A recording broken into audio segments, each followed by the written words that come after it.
प्रिय भक्तों, आज रविवार का दिन सूर्य देव भगवान का सबसे प्यारा दिन है। इस दिन जो भक्त भी सूर्यदेव भगवान के इस मंत्र का उच्चारण या श्रवण करते हैं तो सूर्यदेव भगवान अंधकार को मिटाकर उसके जीवन में सदा सदा के लिए उजाला प्रकट कर देते हैं। तो प्रिय भक्तों, आपको सुबह सुबह स्नान कर घर में पूजा पाठ कर और सूर्यदेव भगवान को अर्घ देना है। जी हाँ प्रिय भक्तों, सूर्यदेव भगवान बीमारी से आपको हर तरह की परेशानी से होने वाली परेशानी को दूर कर देंगे। जी हाँ प्रिय भक्तों,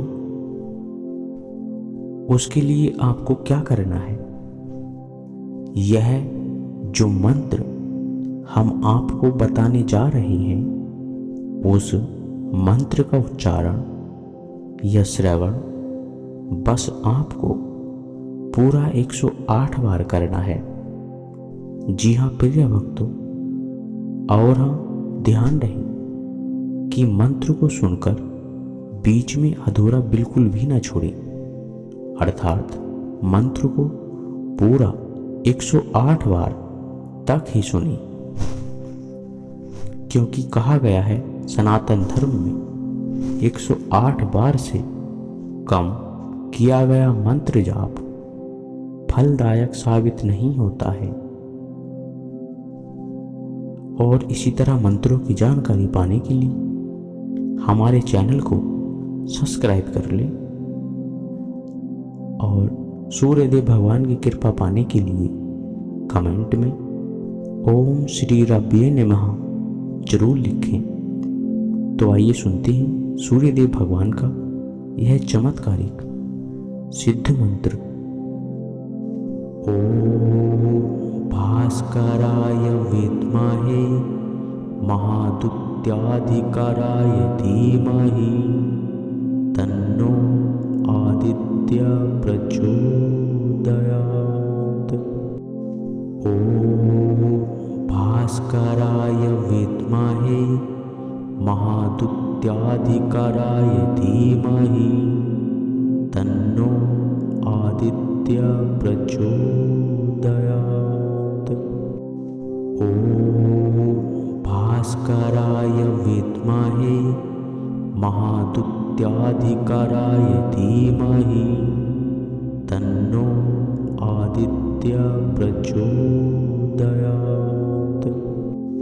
ओम भास्कराय विद्महे महादुत्याधिकाराय धीमहि तन्नो आदित्य प्रचोदयात्।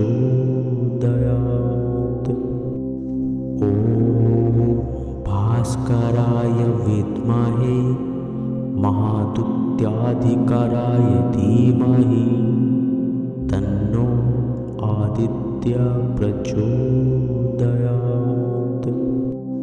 ओम भास्कराय विद्महे महादुत्याधिकाराय धीमहि तन्नो आदित्य प्रचोदयात्। ओम भास्कराय विद्महे महादुत्याधिकाराय धीमहि तन्नो आदित्य प्रचोदयात्। ओम भास्कराय विद्महे महादुत्याधिकाराय धीमहि तन्नो आदित्य प्रचोदयात्। ओम भास्कराय विद्महे महादुत्याधिकाराय धीमहि तन्नो आदित्य प्रचोदयात्। ओम भास्कराय विद्महे महादुत्याधिकाराय धीमहि तन्नो आदित्य प्रचोदयात्। ॐ भास्कराय विद्महे महादुत्याधिकाराय धीमहि तन्नो आदित्य प्रचोदयात्। ॐ भास्कराय विद्महे महादुत्याधिकाराय धीमहि तन्नो आदित्य प्रचोदयात्। ॐ भास्कराय विद्महे महादुत्याधिकाराय धीमहि तन्नो आदित्य प्रचोदयात्। ॐ भास्कराय विद्महे महादुत्याधिकाराय धीमहि तन्नो आदित्य प्रचोदयात्। ॐ भास्कराय विद्महे महादुत्याधिकाराय धीमहि तन्नो आदित्य प्रचोदयात्। ॐ भास्कराय विद्महे महादुत्याधिकाराय धीमहि तन्नो आदित्य प्रचोदयात्। ॐ भास्कराय विद्महे महादुत्याधिकाराय धीमहि तन्नो आदित्य प्रचोदयात्। ॐ भास्कराय विद्महे महादुत्याधिकाराय धीमहि तन्नो आदित्य प्रचोदयात्। ॐ भास्कराय विद्महे महादुत्याधिकाराय धीमहि तन्नो आदित्य प्रचोदयात्। ॐ भास्कराय विद्महे महादुत्याधिकाराय धीमहि तन्नो आदित्य प्रचोदयात्। ॐ भास्कराय विद्महे महादुत्याधिकाराय धीमहि तन्नो आदित्य प्रचोदयात्। ॐ भास्कराय विद्महे महादुत्याधिकाराय धीमहि तन्नो आदित्य प्रचोदयात्। ॐ भास्कराय विद्महे महादुत्याधिकाराय धीमहि तन्नो आदित्य प्रचोदयात्। ॐ भास्कराय विद्महे महादुत्याधिकाराय धीमहि तन्नो आदित्य प्रचोदयात्। ॐ भास्कराय विद्महे महादुत्याधिकाराय धीमहि तन्नो आदित्य प्रचोदयात्। ॐ भास्कराय विद्महे महादुत्याधिकाराय धीमहि तन्नो आदित्य प्रचोदयात्। ॐ भास्कराय विद्महे महादुत्याधिकाराय धीमहि तन्नो आदित्य प्रचोदयात्। ॐ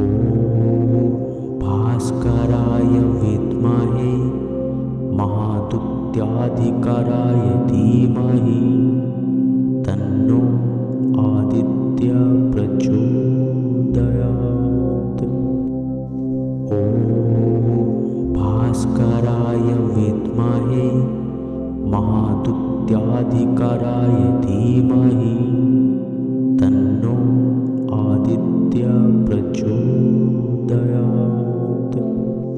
ॐ भास्कराय विद्महे महादुत्याधिकाराय धीमहि तन्नो आदित्य प्रचोदयात्। ॐ भास्कराय विद्महे महादुत्याधिकाराय धीमहि तन्नो आदित्य प्रचोदयात्। ॐ भास्कराय विद्महे महादुत्याधिकाराय धीमहि तन्नो आदित्य प्रचोदयात्। ॐ भास्कराय विद्महे महादुत्याधिकाराय धीमहि तन्नो आदित्य प्रचोदयात्।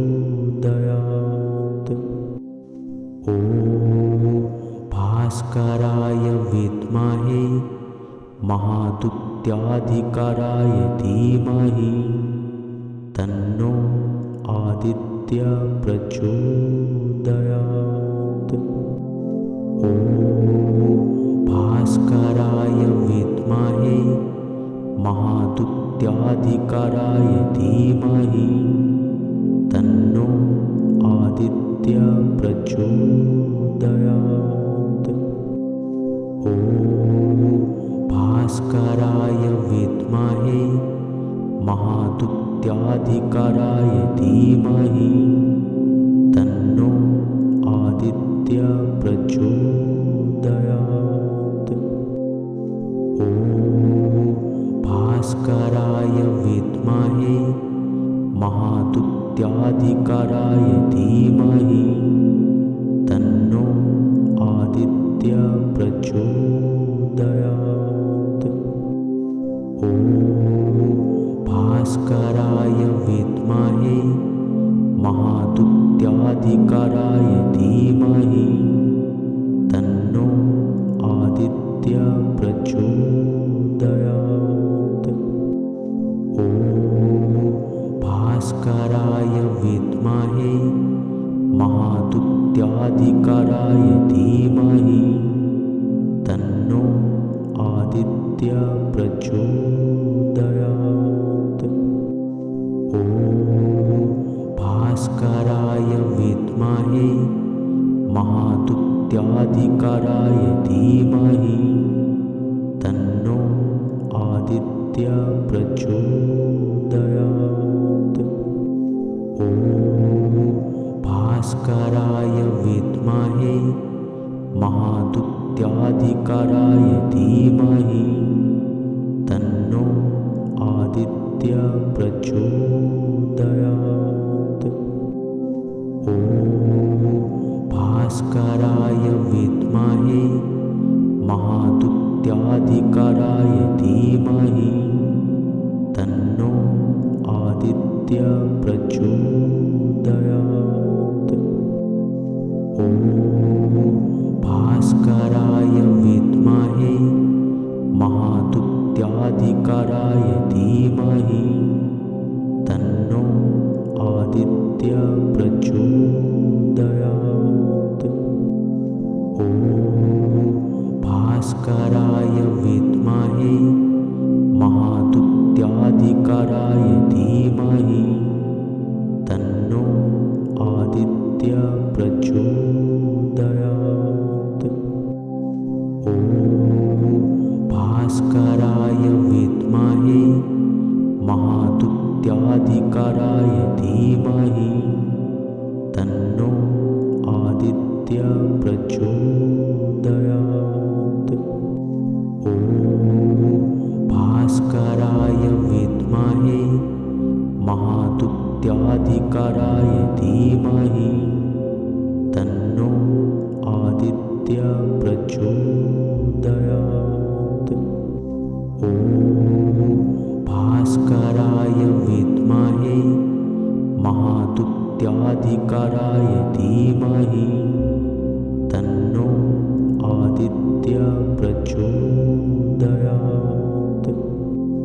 ॐ भास्कराय विद्महे महादुत्याधिकाराय धीमहि तन्नो आदित्य प्रचोदयात्। ॐ भास्कराय विद्महे महादुत्याधिकाराय धीमहि तन्नो आदित्य प्रचोदयात्। ॐ भास्कराय विद्महे महादुत्याधिकाराय धीमहि तन्नो आदित्य प्रचोदयात्। ॐ भास्कराय विद्महे महादुत्याधिकाराय धीमहि तन्नो आदित्य प्रचोदयात्। ॐ भास्कराय विद्महे महादुत्याधिकाराय धीमहि तन्नो आदित्य प्रचोदयात्। ॐ भास्कराय विद्महे महादुत्याधिकाराय धीमहि तन्नो आदित्य प्रचोदयात्। ॐ भास्कराय विद्महे महादुत्याधिकाराय धीमहि तन्नो आदित्य प्रचोदयात्। ॐ भास्कराय विद्महे महादुत्याधिकाराय धीमहि तन्नो आदित्य प्रचोदयात्। ॐ भास्कराय विद्महे महादुत्याधिकाराय धीमहि तन्नो आदित्य प्रचोदयात्। ॐ भास्कराय विद्महे महादुत्याधिकाराय धीमहि तन्नो आदित्य प्रचोदयात्। ॐ भास्कराय विद्महे महादुत्याधिकाराय धीमहि तन्नो आदित्य प्रचोदयात्। ॐ भास्कराय विद्महे महादुत्याधिकाराय धीमहि तन्नो आदित्य प्रचोदयात्। ॐ भास्कराय विद्महे महादुत्याधिकाराय धीमहि तन्नो आदित्य प्रचोदयात्। ॐ भास्कराय विद्महे महादुत्याधिकाराय धीमहि तन्नो आदित्य प्रचोदयात्। ॐ भास्कराय विद्महे महादुत्याधिकाराय धीमहि तन्नो आदित्य प्रचोदयात्। ॐ भास्कराय विद्महे महादुत्याधिकाराय धीमहि तन्नो आदित्य प्रचोदयात्। ॐ भास्कराय विद्महे महादुत्याधिकाराय महादुत्याधिकाराय धीमहि तन्नो आदित्य प्रचोदयात्। ॐ भास्कराय विद्महे महादुत्याधिकाराय धीमहि तन्नो आदित्य प्रचोदयात्। ॐ भास्कराय विद्महे महादुत्याधिकाराय धीमहि तन्नो आदित्य प्रचोदयात्। ॐ भास्कराय विद्महे महादुत्याधिकाराय धीमहि तन्नो आदित्य प्रचोदयात्। ॐ भास्कराय विद्महे महादुत्याधिकाराय धीमहि तन्नो आदित्य प्रचोदयात्। ॐ भास्कराय विद्महे महादुत्याधिकाराय धीमहि तन्नो आदित्य प्रचोदयात्। ॐ भास्कराय विद्महे महादुत्याधिकाराय धीमहि तन्नो आदित्य प्रचोदयात्। ॐ भास्कराय विद्महे महादुत्याधिकाराय धीमहि तन्नो आदित्य प्रचोदयात्। ॐ भास्कराय विद्महे महादुत्याधिकाराय धीमहि तन्नो आदित्य प्रचोदयात्। ॐ भास्कराय विद्महे महादुत्याधिकाराय धीमहि तन्नो आदित्य प्रचोदयात्। ॐ भास्कराय विद्महे महादुत्याधिकाराय धीमहि तन्नो आदित्य प्रचोदयात्।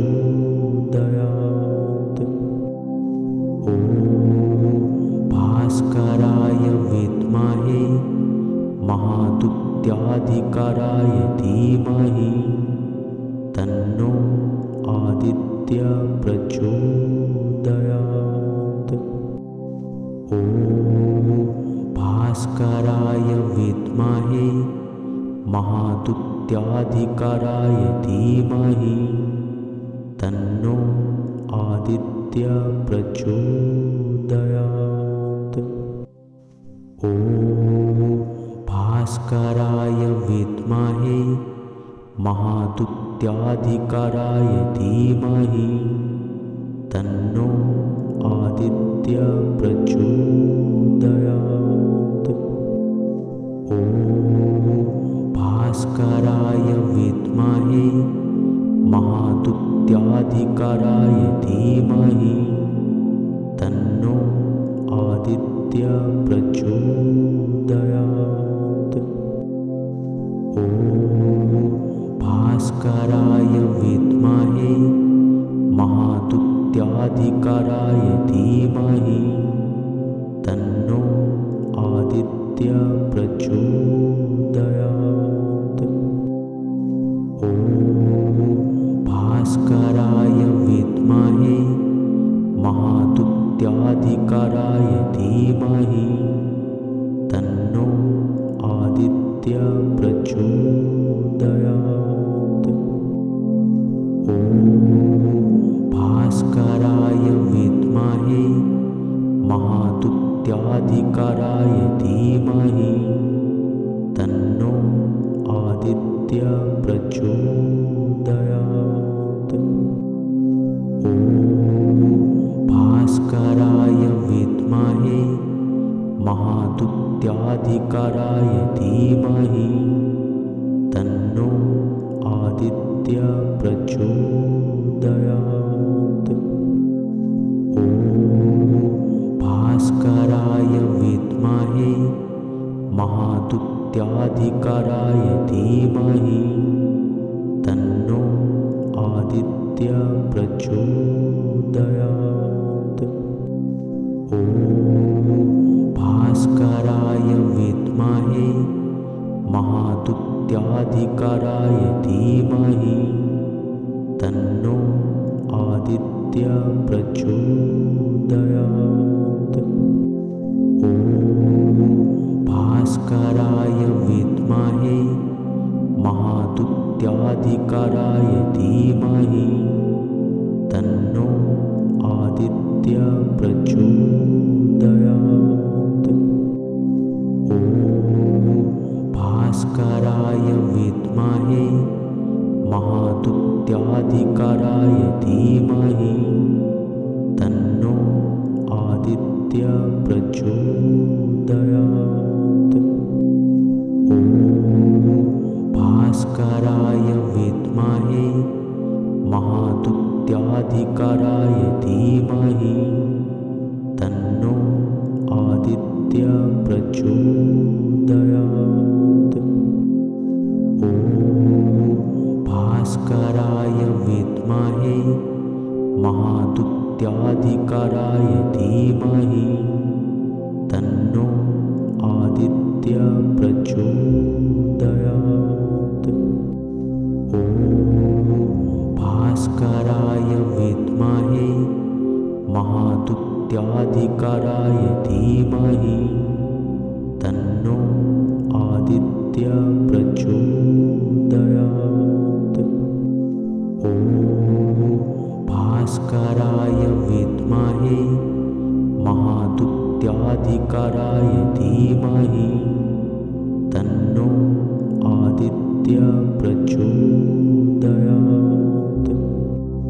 ॐ भास्कराय विद्महे महादुत्याधिकाराय धीमहि तन्नो आदित्य प्रचोदयात्। ॐ भास्कराय विद्महे महादुत्याधिकाराय धीमहि तन्नो आदित्य प्रचोदयात्। ॐ भास्कराय विद्महे महादुत्याधिकाराय धीमहि तन्नो आदित्य प्रचोदयात्। ॐ भास्कराय विद्महे महादुत्याधिकाराय धीमहि तन्नो आदित्य प्रचोदयात्। ॐ भास्कराय विद्महे महादुत्याधिकाराय धीमहि तन्नो आदित्य प्रचोदयात्। ॐ भास्कराय विद्महे महादुत्याधिकाराय धीमहि तन्नो आदित्य प्रचोदयात्। ॐ भास्कराय विद्महे महादुत्याधिकाराय धीमहि तन्नो आदित्य प्रचोदयात्। ॐ भास्कराय विद्महे महादुत्याधिकाराय धीमहि तन्नो आदित्य प्रचोदयात्। ॐ भास्कराय विद्महे महादुत्याधिकाराय धीमहि तन्नो आदित्य प्रचोदयात्। ॐ भास्कराय विद्महे महादुत्याधिकाराय महादुत्याधिकाराय धीमहि तन्नो आदित्य प्रचोदयात्। ॐ भास्कराय विद्महे महादुत्याधिकाराय धीमहि तन्नो आदित्य प्रचोदयात्। ॐ भास्कराय विद्महे महादुत्याधिकाराय धीमहि तन्नो आदित्य प्रचोदयात्। ॐ भास्कराय विद्महे महादुत्याधिकाराय धीमहि तन्नो आदित्य प्रचोदयात्। ॐ भास्कराय विद्महे महादुत्याधिकाराय धीमहि तन्नो आदित्य प्रचोदयात्। ॐ भास्कराय विद्महे महादुत्याधिकाराय धीमहि तन्नो आदित्य प्रचोदयात्।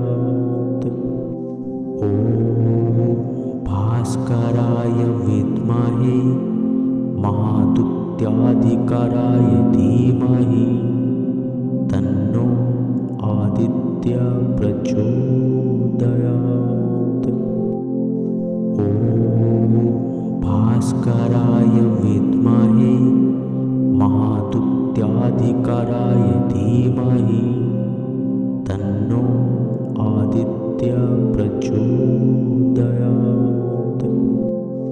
ॐ भास्कराय विद्महे महादुत्याधिकाराय धीमहि तन्नो आदित्य प्रचोदयात्। ॐ भास्कराय विद्महे महादुत्याधिकाराय धीमहि तन्नो आदित्य प्रचोदयात्। ॐ भास्कराय विद्महे महादुत्याधिकाराय धीमहि तन्नो आदित्य प्रचोदयात्। ॐ भास्कराय विद्महे महादुत्याधिकाराय धीमहि तन्नो आदित्य प्रचोदयात्। ॐ भास्कराय विद्महे महादुत्याधिकाराय धीमहि तन्नो आदित्य प्रचोदयात्। ॐ भास्कराय विद्महे महादुत्याधिकाराय धीमहि तन्नो आदित्य प्रचोदयात्। ॐ भास्कराय विद्महे महादुत्याधिकाराय धीमहि तन्नो आदित्य प्रचोदयात्।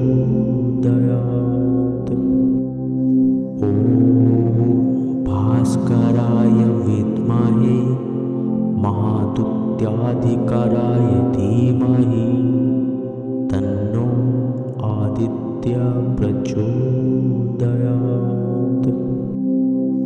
ॐ भास्कराय विद्महे महादुत्याधिकाराय धीमहि तन्नो आदित्य प्रचोदयात्।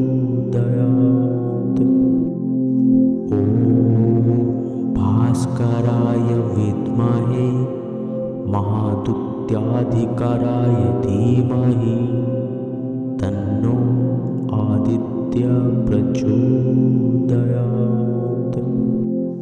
ॐ भास्कराय विद्महे महादुत्याधिकाराय महादुत्याधिकाराय धीमहि तन्नो आदित्य प्रचोदयात्। ॐ भास्कराय विद्महे महादुत्याधिकाराय धीमहि तन्नो आदित्य प्रचोदयात्। ॐ भास्कराय विद्महे महादुत्याधिकाराय धीमहि तन्नो आदित्य प्रचोदयात्। ॐ भास्कराय विद्महे महादुत्याधिकाराय धीमहि तन्नो आदित्य प्रचोदयात्।